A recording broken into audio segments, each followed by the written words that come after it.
Okay, good afternoon. I'm here representing our project team, which is led by Stephen White. The members of our project team are all in one department, with the exception of Ian McAllister, who's at ANU in Canberra. So that makes it perhaps quite unusual compared to some of the other projects. Nevertheless, despite our proximity, it's quite difficult to get us all together in one room, and that's partly why I'm attending here today. So our title is Rising Powers, Unequal Powers, Authoritarian Powers, Unstable Powers, ? And the question mark is really the functional bit of a sentence. So our focus is on China and Russia exclusively. A central research question is, in both of these countries, the available evidence suggests that levels of especially income inequality have increased rapidly in the recent past. So what are the political implications of inequality? And to get at that question, we are collating existing national and international data sets on income and related forms of inequality. We have conducted focus groups, 12 focus groups in each country, which bring together ordinary people just discussing issues to do with their perceptions of their own income status, the issues of inequality, and giving them opportunities to express in their own words how they feel about any political issues which arise from that.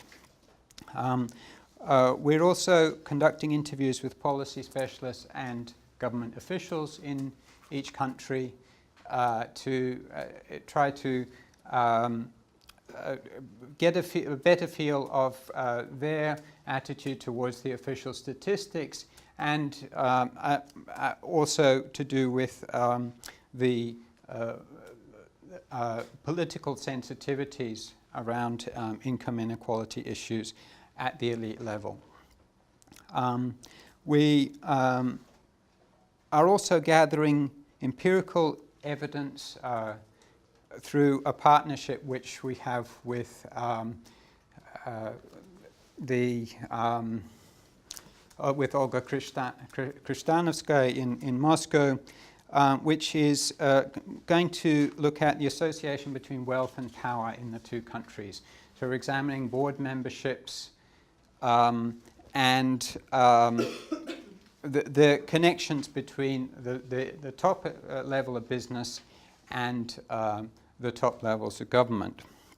And finally, we're collating, we're going to look at the cross-national interrelation between wealth and power,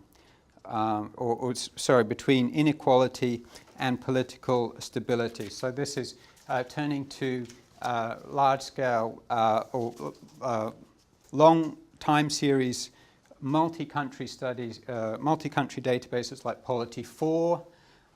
It's also drawing on available cross-national, cross-sectional studies like the World Values Surveys. So I just thought we should perhaps look at some data about inequality, because we have the opportunity. So the narrative has been, a lot of the narrative has been that inequality has been rising. Well, actually, the Gini coefficient shows that there is a more complicated picture. So to take Russia to start with, in the early 1990s, very high inequality, which is associated with exceptional circumstances, the transition, multi-digit inflation, and mass privatizations. And that quickly declines till about when Putin comes into power. And then it kind of bumps along around 2006 it starts to rise again quite rapidly, and there's a drop-off from 2008 to 2009. I haven't got more recent statistics for Russia on that. Partly I'm just trying to keep within the single data source, which is the World Bank, which gives us a reliable trend. But also I think that there may be some gaps in the availability of statistics. In China, we have a much more steady, gradually rising trend till about 2003, and notable events along the way which sort of mirror Russia, the privatizations of most state-owned enterprises in the late 1990s and early 2000s under Premier Zhu Rongji, which sort of cut the safety net from out of under the feet of millions of Chinese. Then a kind of a more stable development until 2010. But the picture that you get with inequality varies a lot depending on which indicators you look at. So, for example, in China, if you look at absolute poverty, it's just hitting it's going down at a rapid pace because of the economic growth that's going on.